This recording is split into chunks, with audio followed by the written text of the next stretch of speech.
सकता। आप बता दीजिए क्यों लगी भाजपा में इस्तीफे की झड़ी? इस्तीफे की झड़ी इसलिए लगा, आपको पता होगा 4 से 5 महीने पहले बीजेपी के 140 विधायक विधानसभा के अंदर धरना पे बैठे हुए थे।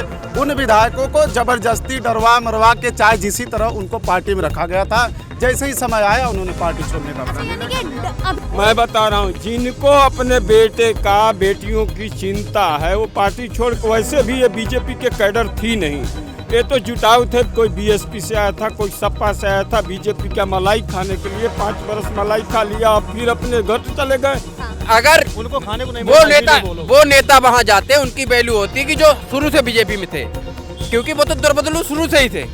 वो दरबदलू शुरू से ही जो उनको अच्छा लगता है वहाँ पहुँचते हैं। आज के डेट में उन्हें बीजेपी से कुछ नहीं मिला।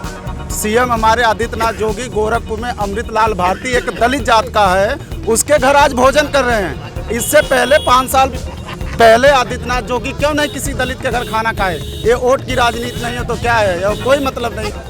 अब वो सपने में आएंगे, कभी सामने आएंगे, वो ऐसे ही करते रहेंगे। क्यों? क्या उनको अपने पूर्वज याद नहीं है? हिंदू होने के बाद राम का नाम नहीं ले सकते हैं, वो तो बहाना ले रहे हैं कृष्ण भगवान का। वो नाम नहीं लेते हैं हिंदू होने के बाद। टोपी ओढ़ते हैं मस्जिद में जाके, टोपी ओढ़ते हैं, मुल्ला जी बन गए। कि मोदी जोगी चोर है, मैं मानता हूँ, चलो चोर हैं, लेकिन 5 बरस से अब्बू जान का जन्मदिन काहे नहीं मन रहा है? 5 बरस पहले इंग्लैंड से बग्गी आती थी, अब क्यों नहीं आ रही है? जन्मदिन क्या मुलायम सिंह चले गए है ना? अभी नवासी। सवाल ये है कि बीजेपी में ये दल बदलू वाली स्थिति क्यों बनी है? इस्तीफे की लड़ी लगातार क्यों लग रही है? मैं बता रहा हूँ, जिनको अपने बेटे का बेटियों की चिंता है वो पार्टी छोड़ के, वैसे भी ये बीजेपी के कैडर थी नहीं, ये तो जुटाव थे। कोई बीएसपी से आया था, कोई सपा से आया था, बीजेपी का मलाई खाने के लिए 5 बरस मलाई खा लिया और फिर अपने घर चले गए। बीजेपी फिर जीत जाएगी। फिर हर बीजेपी के पास मलाई खत्म हो गई है। मलाई खत्म हो गई है बीजेपी के पास। जी नहीं, मलाई तो अभी आएगा जब कृष्ण जी लाएंगे। अभी तो राम जी आए हैं, मलाई तो कृष्ण जी लाएंगे। क्या कहेंगे इस पर आप? मैं ये कहना चाह रहा हूँ कि जो मलाई खाने वाली बात कर रहे हैं, आज सीएम हमारे आदित्यनाथ जोगी गोरखपुर में अमृतलाल भारती एक दलित जात का है, उसके घर आज भोजन कर रहे हैं। इससे पहले 5 साल पहले आदित्यनाथ जोगी क्यों नहीं किसी दलित के घर खाना खाए? ये वोट की राजनीति नहीं है तो क्या है? कोई मतलब नहीं। अच्छा, आप बता दीजिए क्यों लगी भाजपा में इस्तीफे की झड़ी? इस्तीफे की झड़ी इसलिए लगा, आपको पता होगा 4 से 5 महीने पहले बीजेपी के 140 विधायक विधानसभा के अंदर धरना पे बैठे हुए थे। उन विधायकों को जबरदस्ती डरवा मरवा के चाहे जिसी तरह उनको पार्टी में रखा गया था। जैसे ही समय आया उन्होंने पार्टी छोड़ने का निर्णय कर लिया। अभी तक जो ये भाजपा में थे, डर और धमकी की वजह से थे। कह रहे हैं कि भाजपा पे इतना बड़ा आरोप लगा रहे हैं कि भाजपा ने डरा धमका के उन विधायकों का रखा था। भाई ये डरे धमके, ये डरे पिछले लोग हैं, ये डरने वाले लोग हैं। सड़क पे मोबाइल छीनने वाला डरता है, किसी का जेब काटने वाला क्या डरता है? ये डरने वाली बिरादरी है कि सफाई में जब दंगा, भगवान कृष्ण जब 2012 में आए थे तो पहला दंगा भगवान कृष्ण की धरती से शुरू कराए थे। उस समय जिस समय दंगा हो रहा था तो सफाई में नाच कर रहे थे। कृष्ण भगवान तो इस टाइम अखिलेश के सपनों में भी खूब आ रहे हैं। मैं कह रहा हूँ आते हैं उनके सब बताओ ना। क्या बोल रहे थे? वो बोल रहे कि भगवान सपनों में क्या बोल रहे थे? चलिए भूल गए।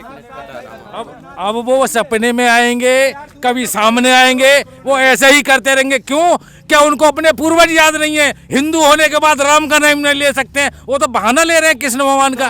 वो नाम नहीं लेते हैं हिंदू होने के बाद भी। टोपी ओढ़ते हैं मस्जिद में जाके, टोपी ओढ़ते हैं, मुल्ला जी बन गए। इतना अच्छा काम किया है, दोबारा क्यों नहीं आ पा रहे? टोपी पहनने वाला हर इंसान मुल्ला थोड़ी ना। नहीं, उनका एक सिंबल ले रखा है उन्होंने, उनका एक सिंबल ले रखा है। और मैं आपको बता दूं, आपने कभी मुलायम सिंह या अखिलेश को ये सुना कि राम राम? नहीं, कभी नहीं बोल सकते वो। क्यों?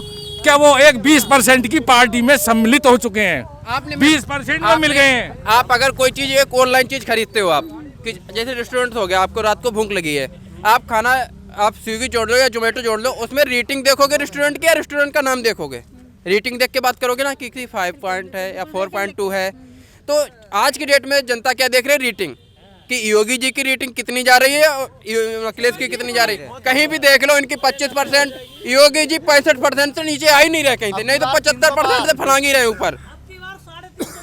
क्या कहेंगे इनकी बातों पर? मैं इस इनकी रेटिंग की जो बात कर रहे हैं, रेटिंग की बात ये कर दूं कि बीजेपी का जो सोशल मीडिया है ना, इतना एक्टिव है कि वो आम के पेड़ को भी नीम का पेड़ बना देंगे। अब रेटिंग के ऊपर मत जाओ, वो तो 10 तारीख के बाद ही पता चलेगा किसकी रेटिंग कितना, क्या रेटिंग हो तो सामने आने के बाद पता चलेगा। अभी कुछ नहीं। देखो मेरी बात, इनका कहना है कि बीजेपी का सोशल मीडिया बहुत ज्यादा कारगर है। मेहनत की है उन्होंने मेहनत की है, काम किए और काम कर रहे हैं, तो सोशल मीडिया तो एक्टिव होगा उनका। और अखिलेश का थोड़ी हो जाएगा। दूसरी बात, अखिलेश तो मुल्ला मौलवी चक्कर में पड़े हुए हैं, तो उनके सोशल मीडिया कहाँ से काम करेगा, नहीं करेगा। मुद्दे पर वापस आते हैं। इन्होंने कहा है कि जो अभी तक जो अब इस्तीफा दे देकर सपा में जा रहे हैं या दूसरी पार्टी में शामिल हो रहे हैं, ये वो नेता और विधायक थे जिन्हें डरा धमका के भाजपा ने रखा था। अगर उनको खाने को नहीं वो नेता वहां जाते उनकी वैल्यू होती कि जो शुरू से बीजेपी में थे, क्योंकि वो तो दरबदलू शुरू से ही थे। वो दरबदलू शुरू से ही जो उनको अच्छा लगता है वहां पहुंचते हैं। आज की डेट में उन्हें बीजेपी से कुछ नहीं मिला, वो है एक समुद्र खाने वाले। उनको बीजेपी से कुछ नहीं मिला खाने को। पुलिस नोएडा में आपको अगर यहाँ पर ऐसे देख क्यों खड़ी हूँ, अगर कोई मिल गया, लड़का मिल गया आपको, तो आपसे तो कुछ नहीं, लड़के थे 1500 लेते थे। आज की डेट में क्या हो रहा, ना तो इंसाफ का इंसाफ तुरंत मिल रहा है, ना पैसे जा रहा है, ना कोई दलाली ले रहा हो। मेरी बाइक रात दिन चलती है, नंबर ना हो, ऑनलाइन चालान काटता, चाबी निकालने का भी हक नहीं था। अखिलेश की सरकार में चाबी निकाले थे, साइड लगाओ, ओए चालान नहीं, 500 रुपए दे फटाफट, उससे मिलो जाकर, 500 उसे दो, भले 500 सामने वाले से तुम ले आओ वापस। आज की डेट में ये कुछ नहीं होता है।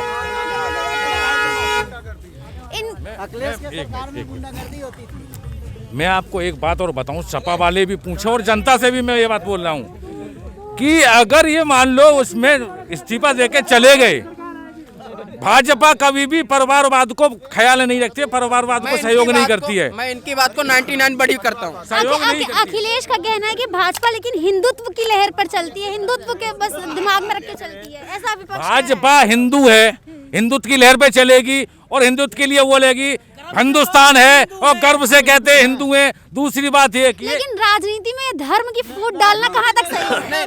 देखो मेरी बात सुनो, सबसे बड़ी बात, धर्म की फूट बीजेपी ने कभी नहीं डाली है। ऐसा लगातार सबको साथ लेके चलते हैं, सबको साथ लेके चलते हैं। धर्म की फूट तो वो डालना है, धर्म की फूट तो वो डालना है ओबीसी जैसे, मुलायम सिंह जैसे उन्हें डाली है जो राम कार सेवकों पर गोली चलवाई। धर्म की फूट तो ये डालने हैं, धर्म की फूट अखिलेश डालने हैं। अखिलेश कैसे डालने हैं? अगर अखिलेश इलेक्शन में अपनी कैंपेनिंग में अगर ये भी बोले होते कि राम राम हिंदू होने के बाद भी, तो मानता भी, बहुत अच्छे वोट आते, उनकी कैंपेनिंग बढ़िया होती, मगर नहीं। योगी जी थे, वो इससे पहले तो अखिलेश जी थे ना। अगर अखिलेश जी अच्छे थे तो योगी जी का नाम ही नहीं आना था, कहीं नहीं आना था। ठीक है, अब योगी जी आ गए तो अखिलेश जी अच्छे, तो अखिलेश जी का क्यों नहीं नाम आ रहा है? परिवारवाद वाली बात पर क्या कहेंगे? परिवारवाद की बात यह है कि जो बीजेपी के जितने भी नेता हो, चाहे बड़े शीर्ष नेता हैं, परिवारवाद का मतलब यह है कि आज मौजूदा स्थिति में आप नोएडा की स्थिति देख लो, राजनाथ रक्षा मंत्री हैं, उनके बेटा नोएडा से विधायक हैं, क्या है परिवारवाद है, क्या है? ऐसे बहुत सारे नेता हैं। अखिलेश एक बार भी नोएडा नहीं आए, इस पर क्या कहेंगे? अखिलेश बल्कि बोला कि जो नोएडा होकर आ जाता है 82 में जाके देख लो, इतनी बड़ी सैमसंग कंपनी जो बनी है उसका उद्घाटन अखिलेश यादव खुद आके किया, और उसकी बनाने का श्रेय सीधा सीधा अखिलेश यादव को है। बाकी ये तो बस कहने की बात ये नहीं, कोई इतना बड़ा नेता। अखिलेश यादव ने ये बात खुद बोली है कि जो नोएडा से होकर आता है वो कभी मुख्यमंत्री नहीं बन पाता है। बाबा इस बार गए हैं नोएडा, वो नहीं बनेंगे। अब इतना तो मुझे इस बार की पता नहीं है कि उन्होंने क्या, मैं इस बात को मैंने सुना नहीं। हाँ जी, हाँ जी, बोलिए मैम। अगर अखिलेश मुलायम सिंह जी ने प्रधानमंत्री मोदी की बड़ाई की थी, उन्होंने मुलायम सिंह को, अखिलेश जी ने मुलायम सिंह जी को अंश पे से हाथ पकड़ के नीचे उतार के खड़ा कर दिया था। ये कोई अच्छी बात है? ये अपने बाप को, जो अपने बाप का नहीं हो सका वो उत्तर प्रदेश का क्या होगा? बीजेपी पे क्यों होगा? लाल कृष्ण आडवाणी और मनोज सिन्हा की क्या स्थिति आप खुद देखे होंगे। मैं बताऊं, एक मिनट देखो, लाल कृष्ण आडवाणी या जैसे भी और जनता जो कह रही है वो एज से परे हो गए थे, उनको सहायक के रूप में रखा हुआ, ना कि उनको दरकिनार कर दिया। वो दरकिनार नहीं करती बीजेपी, कभी किसी को दरकिनार नहीं करती। बीजेपी हर किसी को उम्र दराज हो जाने के बाद सहायक के रूप में, आगे मोदी जी भी सहायक के रूप में आएंगे, हो सकता है योगी जी प्रधानमंत्री बने, तो बीजेपी दरकिनार कभी नहीं करती है। दूसरी बात एक ही है, जब अखिलेश ने अपने पिता को दरकिनार कर दिया तो उनके पिता बोले थे कि मोदी से बढ़िया प्रधानमंत्री हिंदुस्तान में कोई नहीं आ सकता है, तो उन्होंने इस बात को लेकर अपने बाप को दरकिनार कर दिया। आज वो बाप को साथ के लेके चले, पूरा परिवार साथ, शिवपाल यादव, चाचा धर्मेंद्र, चाऊ, सारे, बेटा, बहू, अच्छा, आपने अभी ये कुछ देर पहले ये कहा था कि जो विधायक जब जा रहे हैं, जो पहले से ही ऐसे दल बदलू वाले नेचर के थे, बिल्कुल बिल्कुल, अगर भाजपा को ये बात पहले से पता थी तो उन्होंने क्यों अपनाया उसको? अपनाया नहीं। अगर आपके घर में कोई अगर भिखारी आ जाता है और आप उस लायक हो भिक्षा देने के लिए, तो क्या उसे इनकार करोगे? लेकिन अगर आपको पता है कि मैं बिल्कुल ठीक ठाक होते हुए भी बेवजह भीख मांग रही हूँ, तो आपको नहीं देना चाहिए। आप गलत हो, हम गलत नहीं है, तो हम क्यों गलत हो जाएं? आप तो गलत ही हो, तो हम क्यों गलत हो जाएं? हम तो अपनी जगह ठीक हैं। आप आ गए, हमने बैठाया। आप मेरे घर से चोरी कर ले जाओ, आप यहाँ पर किस लिए आए कि 4 लोग खड़े हैं माइक लगा के, अब यहाँ पर अगर हम आपका माइक छीन लें तो आप तो गलत है नहीं, हम तो गलत ऑलरेडी पहले के हैं। आपको तो गलत, आप तो अच्छे से आए हो ना। अगर वो मेरे घर में आ गए, मैंने बैठा लिया बीजेपी ने, अब आ जाएं बीजेपी में दोबारा।